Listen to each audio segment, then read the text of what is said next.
అందుకే దేవుడు వాక్యము, నా మాట మరవకుండా నా ఆజ్ఞ గైకొన వ్యక్తిగా మీ జీవితాలు మార్చుకుంటే అవి మీకు దీర్ఘాయుష్షు కారణమవుతాయి.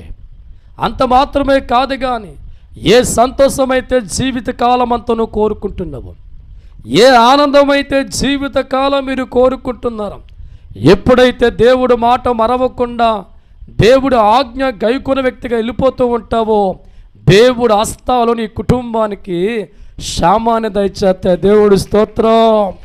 హల్లెలూయా. జీవితకాలం అంత ఆయుష్కాలం ఇచ్చే దేవుడు నీకు తోడుగా ఉంటాను. కష్టాలని జీవితం పడిపోకుండా, బాధల వంటి పరిస్థితులు లేకుండా, ఏ అనారోగ్యం నీ ఒంటికి రాకుండా, సాతాను చేతుల్లో కీలుబొమ్మగా నీ జీవితం మారకుండా బ్రతికినంత కాలం దైవజనమా దేవుడు ఆశీర్వాదాలకు తోడుగా వస్తాయి. ఇప్పుడు తెలుసా, దేవుడు మాట మరవకుండా ఉన్నప్పుడు.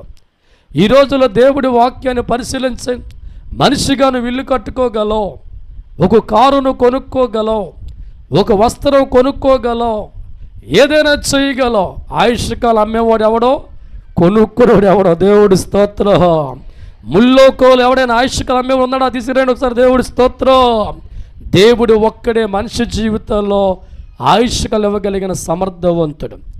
ఈరోజు అన్ని పదాలు కలిగి ఉన్న దేశాన్ని పరిపాలించే వ్యక్తి అయినా వారి దగ్గరికి నాకు ఆయుష్కాలు ఇవ్వండి రా బాబు అంటే వాళ్ళు అంటారో, నా చేతులు లేదయ్యా. ఈ లోకంలో 40 సంవత్సరాల ఎక్స్పీరియన్స్ డాక్టర్ దగ్గరికి వెళ్ళి నాకు ఆయుష్కాలు ఇవ్వండి బాబు అంటే నా చేతుల్లో లేదు. దేవుడి స్తోత్రం. మనిషిగా నీ జీవితం నూరేళ్ళ పాటు ఈ లోక బ్రతకాలన్నా ఆయుష్కాలం ఇచ్చే దేవుడి చేతుల్లో బ్రతకాలు దైవజనమ. ఈనాడు ఎంతోమంది జీవితాలు ఎందుకు అర్ధంతరంగా ముగించబడుతున్నాయి? ఎందుకు వారి జీవితాలు ఈ లోకం విడిచిపెడుతున్నారంటే దేవుడు మాట మర్చిపోతున్న మనిషి చెడిపోయినవాడిగా మార్చబడతాడు. తిరగల చోటు తిరిగేవాడిగా జీవితం మార్చుకుంటా.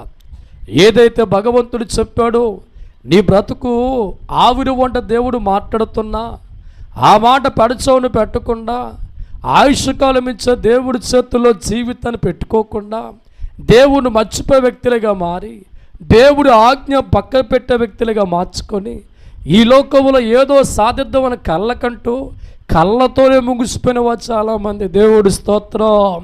హల్లెలూయా. ఒక విద్యార్థి అనుకుంటాడు పెద్ద డాక్టర్ కావాలా, అంతవరకు ఉండాలిగా.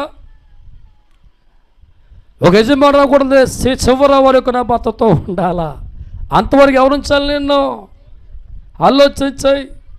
ఇల్లు అనుకుంటారో, నేను మంచి ఇల్లు కట్టుకోవాలా, అప్పుడు దాన్ని ఉండాలిగా. దేవుడి స్తోత్రం.